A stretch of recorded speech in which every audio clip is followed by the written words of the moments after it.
السلام علیکم سر، کیسے ہیں آپ؟ ٹھیک وعلیکم ٹھاک ہیں؟ السلام میں علی رضا بات کر رہا ہوں کراچی شہر سے۔ میرے اللہ۔ اچھا، میرا سوال یہ ہے کہ نا اگر کسی مطلب ایک امام نے غلطی سے 4 رکعت کے بجائے فرض نماز عشاء میں 4 رکعت کے بجائے اگر 5 رکعت پڑھا دی ہے تو، اور اس کے بعد اس نے سجدہ سہو بھی کر لیا ہے، اور اس کے بعد کیا یہ نماز کو لوٹائی جائے گی؟ کیونکہ آج یہ ہوا ہے ہمارے ساتھ، تو مجھے اس کے بارے میں پوچھنا تھا۔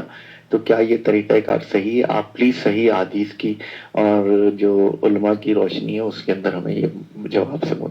میں ٹھیک بتاتا ہے، ہوں میں السلام بتاتا ہوں علیکم۔ وعلیکم السلام ورحمۃ اللہ وبرکاتہ۔ سب سے پہلی بنیادی بات تو یہ ہے کہ آپ کی نماز بالکل درست ہے، اور جس طریقے سے آپ کی مسجد میں ہوا ہے بالکل ویسے ہی اللہ کے رسول صلی اللہ علیہ وسلم کے عہد مبارک میں بھی آپ کے ساتھ بھی یہ ہوا تھا۔ صحیح بخاری میں یہ روایت موجود ہے۔ آپ علیہ الصلوۃ والسلام کہتے ہیں کہ عبداللہ بن مسعود رضی اللہ عنہ نے فرمایا کہ نبی کریم صلی اللہ علیہ وسلم نے نماز پڑھائی۔ ابراہیم نے کہا مجھے نہیں معلوم کہ نماز میں زیادتی ہوئی یا کمی۔ پھر آپ علیہ الصلوۃ والسلام نے سلام پھیرا تو آپ صلی اللہ علیہ وسلم سے یہ پوچھا گیا، کہا گیا کہ یا رسول اللہ کیا نماز میں کوئی نیا حکم آیا ہے؟ آپ علیہ الصلوۃ والسلام نے فرمایا آخر کیا بات ہے؟ لوگوں نے کہا آپ نے اتنی رکعتیں پڑھی ہیں، یعنی کہ آپ علیہ الصلوۃ والسلام نے بھی 5 رکعت پڑھ لی تھی۔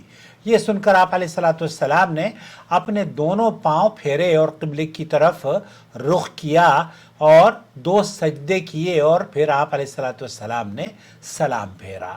اس سے یہ بھی پتہ چلتا ہے کہ جب آپ نماز سے فارغ ہو جائیں اور آپ کو یاد آئے کہ آپ نے نماز میں زیادتی کری ہے، 5 رکعت پڑھ لی ہے، تو نمازیں درست ہیں، نماز لوٹانے کی ضرورت نہیں ہے۔ اللہ کے رسول صلی اللہ علیہ وسلم نے قبلہ رخ ہوئے اور ویسے 2 سجدے کیے اور پھر سلام پھیرا، جس سے یہ پتہ چلتا ہے کہ نماز کا جو سجدہ ہے، سجدہ سہو، اس کا تعلق بھی نماز سے ہے، اور نماز کا رخ یا سجدہ سہو کا رخ بھی قبلے کی جانب ہی ہونا چاہیے۔ تو آپ علیہ الصلوۃ والسلام نے یہ سن کر یہ بھی فرمایا کہ اپنے دونوں پاؤں آپ علیہ الصلوۃ والسلام نے پھیرے اور قبلے کی طرف رخ کر کے 2 سجدے کیے اور سلام پھیرا، پھر ہماری طرف متوجہ ہوئے اور فرمایا کہ اگر نماز میں کوئی نیا حکم نازل ہوتا تو میں تمہیں پہلے ہی ضرور کہہ دیتا، لیکن میں تمہارے ہی جیسا انسان ہوں،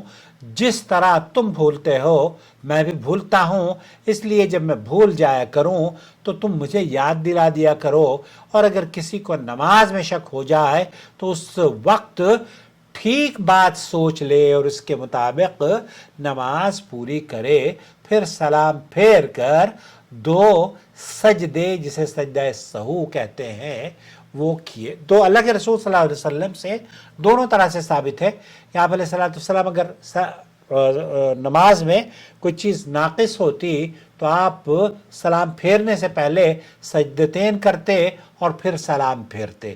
یہاں آپ علیہ السلام کو بعد میں ٹوکا گیا، نماز آپ پڑھ چکے تھے تو قبلہ رخ ہوئے اور قبلے کی رخ دوبارہ سے آپ نے 2 سجدے کیے اور سلام پھیرا، تو آپ کی نماز درست ہے، اور وہ امام صاحب نے جو طریقہ کیا ہے وہ بھی بالکل صحیح کیا ہے۔